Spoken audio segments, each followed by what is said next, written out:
అందరికీ నమస్కారం. మొన్న ఈటీవీ విన్లో శ్రీ చిదంబరం అనే మూవీ చూశాను. ఆ మూవీ చూసినప్పుడు నాకు తెలియకుండానే ఎక్కడో మనసు కొంచెం చివుక్కుమంది. ఎందుకంటే ఈ ఎస్సీలు లేదా ఎస్టీలు, బీసీలు, ఓసీలు ఇలా పేర్లు ఏవైనా కానీ, కులాలు ఏవైనా కానీ, వాళ్ళలో కొంతమంది మతం మారారు. ఎందుకు ఏంటి అన్నప్పుడు వారికి విశ్వాసం లేదన్నప్పుడు వారికి ఏదో నమ్మకం, లైక్ ఇలా. సరే, వారు మనల్ని, మన మతాన్ని, మన దేవుల్ని ఏదైనా తక్కువ చేసి మాట్లాడితే అప్పుడు వాళ్ళ గురించి మనం మాట్లాడదాం. అదర్వైజ్ వద్దురా బాబు అని అనిపించింది. ఇప్పుడు ఎందుకు చెప్తాను? విజయ్, ఇతను క్రిస్టియన్, ఇతను మాట్లాడతాడు, సనాతన ధర్మం గురించి మాట్లాడతాడు. ఎంత గలీస్తరంగా, ఎంత రోతనంగా మాట్లాడతాడంటే ఆ యదవన్నాడు ఉదయనిధి స్టాలిన్ వాడికన్నా వరస్ట్గా మాట్లాడతాడు. వీడు మరల భార్య విడాకుల కోసం చెంగల్పట్టు కోర్టులో అప్లై చేసింది. ఇంకా సెటిల్మెంట్ అయిందో లేదో తెలియదు. పిల్లలు ఎదిగొచ్చి ఉన్నారు. పిల్లలు ఆల్రెడీ సిగ్మా అని చెప్పేసి సినిమా మన సందీప్ కిషన్తో అనుకుంటా డైరెక్షన్ కూడా చేయబోతాడు, జాసన్ సంజయ్ అని చెప్పేసి ఈ విజయ్ కొడుకు. అటువంటి అండ్ సాహా దివ్య సాహా అని చెప్పేసి కూతురు కూడా ఎదిగారు. పిల్లలు ఆల్మోస్ట్ 20+. అంత ఎదిగిన పిల్లలు ఉన్నారు.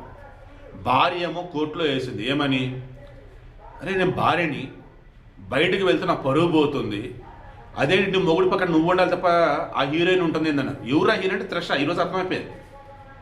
సరే నేను అలా ఉండాలి అన్నాడు. కొద్ది సంవత్సరాలు గ్యాప్ ఇచ్చాడు. ఇప్పుడు ఏకంగా ఆమెతో ఇంకా మొత్తం నాకు వద్దురా బాబు, విడాకులు కావాలని చెప్పేసాను. ఆ ఇష్యూ కోర్టులో ఉంది కదా. ఈ లోపు నిన్న మొన్న మాట్లాడడం సెటిల్మెంట్ అని 250 కోట్లు సెటిల్మెంట్ మాట్లాడాడు. త్వరలో మరి సెటిల్మెంట్ కోర్టు బయట అవుతా, కోర్టు లోపల అవుతా, మ్యూచువల్ డైవర్సా, ఎలా ఏంటి అన్ని క్లియర్ అయ్యాక ఒకవేళ మనోడికి ఒక ఏకంగా పొలిటికల్ క్యాంపెయిన్ కూడా ఆమె చేసిద్దామో. ఎందుకంటే విజయ్ వాళ్ళ నాన్న, విజయ్ బిడ్డలు అంతా కూడా పోటీ చేశాడు ఎన్నికలలో. ఇప్పుడు మనం మైనస్ అవ్వద్దు, ప్లస్ అవ్వాలని చెప్పేసి అన్నీ అనుకున్నాం.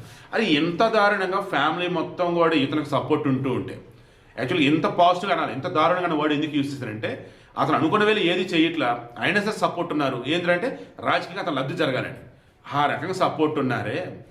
నిన్న కల్మతి సురేష్, నరేష్ ఎవరో ప్రొడ్యూసర్, వాళ్ళ కొడుకు పెళ్ళి, కూతురు పెళ్ళి రిసెప్షన్.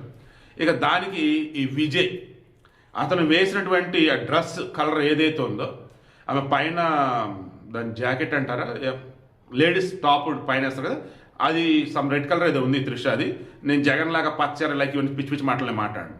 పాయింట్కి వస్తాను. ఇతను వేసుకున్న డ్రెస్ కలర్ ఏదైతే ఉందో ఆల్మోస్ట్ దానికి మ్యాచింగ్గా త్రిష డ్రెస్ కూడా ఉంది, త్రిష శారీ కూడా ఉంది.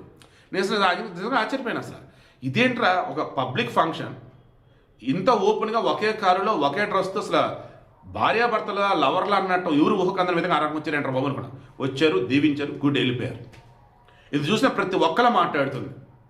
భార్యకి విడాకులు ఇవ్వకుండా భార్య రకం బాధపడుతూ కోర్టులో కేసేస్తే కనీసం సమాధానం లేదు, ఏమి లేదు. ఏ హీరోయిన్తో అయితే ఆమెని అంత అనుమానం పడుతున్నారో ఆ హీరోయిన్ నీవేనా హే అని బరి తెగించి ఈ రకం వచ్చేసారా పబ్లిక్ అని చెప్పేసి అన్నారు. నాది వల్ల ఒకే ఒకటి, మీరు 4 గోడల మధ్య ఎలాగైనా ఉండండి, అలాగని ఇష్టం వచ్చినట్టు ఉండమని అనను. సుప్రీంకోర్టు తీర్పు చెప్పింది కదా, నచ్చిన వాళ్ళతో మేజర్ అయితే హ్యాపీగా కలిసి ఉండండి అని. అలాగే బయట కూడా ఉండమని అంటే ఉండేవాళ్ళు ఉండలే. ఆ మాధురి, ఆ దువాటి సీన్ ఉండే అన్నారు కదా. నేనేమంటాను, మీకంటే ఒక పొజిషన్ ఉన్నప్పుడు, మిమ్మల్ని 10 మంది చూస్తున్నప్పుడు మిమ్మల్ని ఆటోమేటిక్ ఇన్స్పిరేషన్ తీసుకుంటారు కదా. ఇప్పుడు ఈ విజయని ఇన్స్పిరేషన్ తీసుకొని ఎన్ని కుటుంబాలు కూలిపోవాలి, ఎంతమంది మొగులు పిల్లలు ఉండదు పెట్టి వేరే దాంతో నచ్చిన దాంతో ఊరేగాలి.